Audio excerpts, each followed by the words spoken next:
श्रीकृष्णाच्या या 3 कृष्ण लीला तुम्हाला माहिती का? श्रावण महिन्यात वद्य अष्टमी या तिथीला मध्यरात्री रोहिणी नक्षत्रावर मथुरेत कंसाच्या बंदीशाळेत श्रीकृष्णाचा जन्म झाला, म्हणून हा दिवस श्रीकृष्ण जन्माष्टमी म्हणून साजरा केला जातो। दहीहंडी हा सण भगवान श्रीकृष्णाच्या उपासनेचा एक भाग मानला जातो। भारतात अनेक ठिकाणी दहीहंडी उत्सव मोठ्या प्रमाणावर आयोजित केला जातो। भगवान श्रीकृष्णाचे बालरूप आणि त्यांच्या बालक्रीडा अप्रतिम आहे। भगवान विष्णूचा अवतार मानले जाणारे श्रीकृष्ण 16 कलांनी संपन्न आहे। श्रीकृष्णाच्या बालपणीची खोडकर शैली आणि त्यांचे अनोख्या लीला सर्वांनाच भुरळ घालत असे।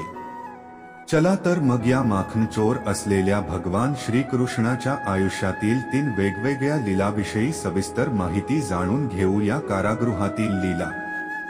भगवान श्रीकृष्णाचा जन्म कंसाच्या कारागृहात माता देवकीच्या पोटी झाला। वासुदेव आणि देवकीच्या 7 लेकरांना कंसाने आधीच मारले होते। कंसाचा वध करण्यासाठीच भगवान विष्णूने कृष्ण म्हणून जन्म घेतला आणि कृष्णाचा जन्म होताच तुरुंगाचे सर्व दरवाजे उघडले गेले आणि तेव्हाच आपोआप सगळे पहारेकरी गाढ झोपी गेले। ही होती बाल गोपाळांची लीला। यानंतर त्याचे वडील कृष्णाला रात्रीतून नांदगाव येथे घेऊन गेले होते। पुतना राक्षसिनीला ठार मारले। बालकृष्ण जिवंत असल्याचे कंसाला कळल्यावर त्याने कृष्णाला मारण्यासाठी पुतना नावाच्या राक्षसिनीला पाठवले।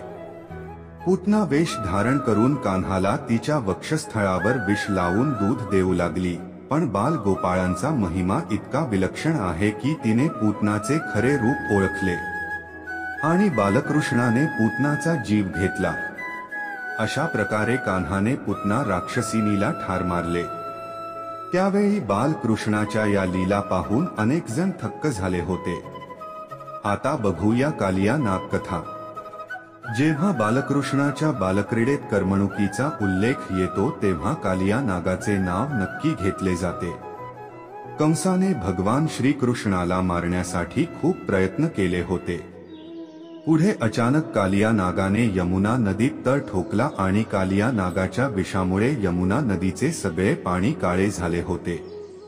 या विषाच्या पाण्यामुळे अनेक पशुपक्षी मरू लागले होते।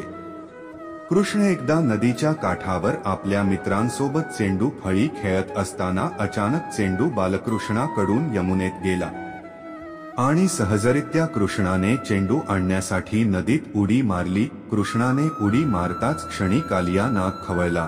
पुढे बालकृष्णात आणि कालिया नाग यांच्यात घनघोर युद्ध सुरू झाले। शेवटी कालिया नाग समजून चुकले की हा कुणी सामान्य बालक नाही आहे। त्यामुळे विषारी कालिया नाग बालकृष्णा समोर नतमस्तक झाला आणि कालिया नतमस्तक होताच बालकृष्ण कालिया नागाच्या फण्यावर नाचू लागला। व्हिडिओ आवडल्यास लाईक करा, शेअर करा, सबस्क्राईब करा। धन्यवाद।